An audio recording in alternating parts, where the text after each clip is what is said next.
I'm gonna keep this night rolling right along. Please welcome up another all-star here, Mr. Ray Ott.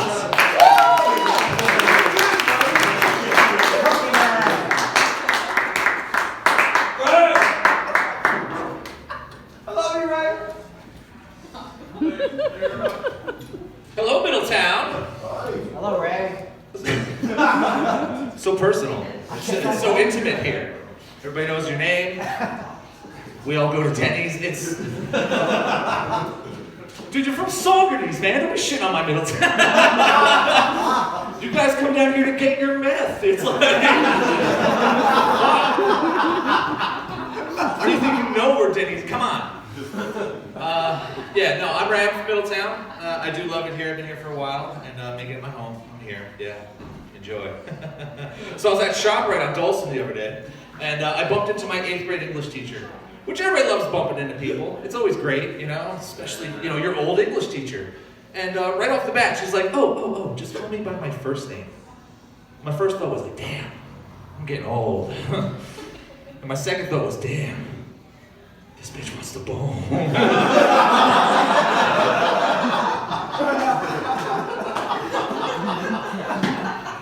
You may have told me about poetry yesterday, but I learned how to read between the lines. You know what I mean? So we exchanged numbers, we went on our way.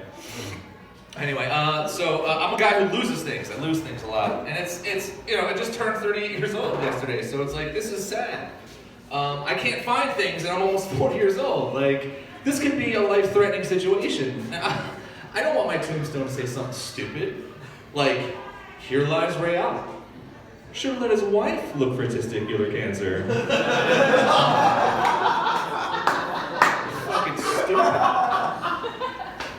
You know my wife, like, so what's going on, 18 years now? Yeah, 18 years, same woman, yeah. That's usually an applause line, so you single bastard, scared of commitment and shit.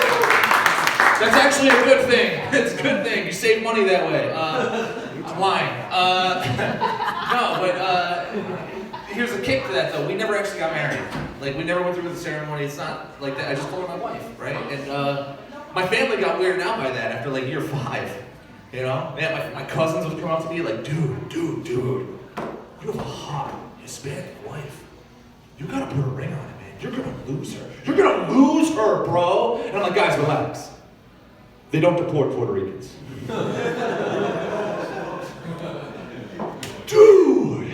I knew you were the smart cousin. Fuck. Even after all these years, I still fantasize about my wife. I mean, obviously they've changed over 18 years. I mean, we met in college, right? So like back then, my fantasies would be like, she's in the college library, wearing a sexy dress and stilettos, over by that bookshelf, just waiting for me to take her. You know? Now, she's in our living room, wearing sweatpants, and she's next to that bookshelf we just bought from Target, and I am waiting for her to finish putting that shit together by herself. The weirdest things turn you on as you get older, man. All day long, man. There's arguments. There's always arguments, of course. In any relationship, there's disagreements. One topic that comes up for us is butt stuff. It's true, you know? But it's a repetitive argument. It's like, and it's the same thing every time. I'm like, babe, listen, it's completely natural, all right? And if done correctly, it can feel exquisitely amazing. And she comes back with the same thing every single time. Ray, you didn't even shave your ass. Just some lines I won't cross, man. Just some lines I won't cross. Communication gets better over time. That is a plus, you know? When we first started dating, she'd have to say things to clue me in, because I'm a dummy, you know? Be like, hey, I shaved today. All right, cool, you shaved, yeah. You shaved.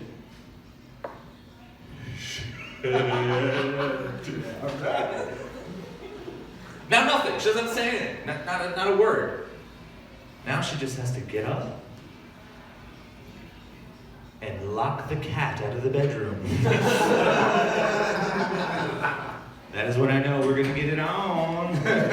after she washes her hands because cats are filthy. Am I right? I mentioned my wife is Hispanic. There was a bit of a culture shock for me, being as white as I am. I mean, one of the biggest culture shocks for me was like when our first child was born. They just handed me a blindfold and a stick. That would kill at the. Never mind. We have 2 children together. Yes, actually, they're almost adults. My son's 17 and my daughter's 14. Yeah, parenthood's been fun. There's phases that I enjoyed more than others. Toddler is a fun time. That's really fun. It can be scary too because toddlers repeat everything they say, and you learn some shit. You find out what your spouse is mad at you about before you didn't even know. One time my son came in with his plastic tool set. He just starts working on my ankles. What are you doing, son? Fixing you, Daddy. Mommy says you're broke.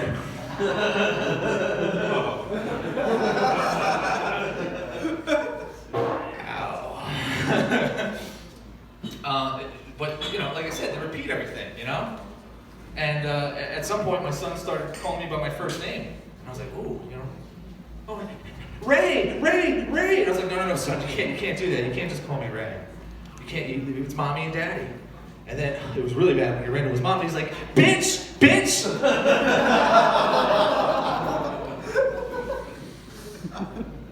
They grow up so fast. They get really smart. Like when my son was 11, he was reading at an adult level. I was like, whoa, we're like at adult level. So we stopped getting 1 book at the library and we'd get 2 and read it together, you know? And I'll never forget when we read past the part where Christian Grey brings her into the red room. So many questions out there, so many questions. But he's really smart, you know? He's really smart.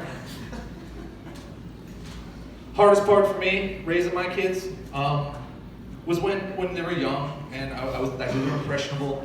And I didn't want to curse in front of my children, you know? Especially like in a heated argument, you know? It's like, oh, you're just a bitch! Shy of being completely wrong, you cunt! Continually annoying person. Sweetie, no, go outside. You have to play with your brother, okay? No. Daddy has to have grown-up talk with Grandma, okay? It was the fact it was my mom, everybody. Thank you very much. I'm Ray Alice in Middletown. Hey! Socrates isn't bad. It's not bad. It's Thank you guys. Coming up for Ray,